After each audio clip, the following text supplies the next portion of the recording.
国际新闻来关心，美国川普政府即马和哈佛大学之间咧未拄好，是继续滚价。美国的国土安全部宣布要撤销哈佛大学收国际学生的资格，嘛指出讲，这间学校反犹太，也佮和中国共产党徛斗阵。那哈佛是表示，政府要安尼做是不合法的，学校会支持外国学生。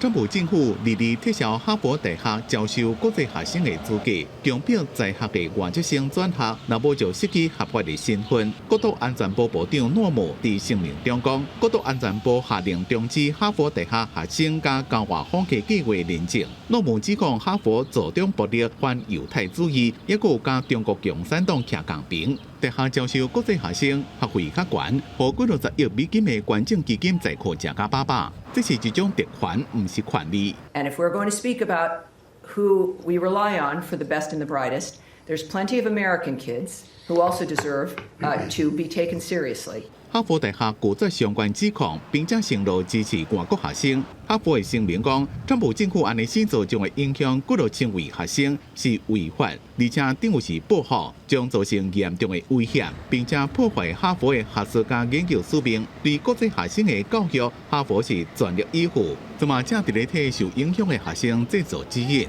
哈佛2024到2025学年招收要甲6800位国际学生，占总招生人数的27%。公司新闻黄文玲编写。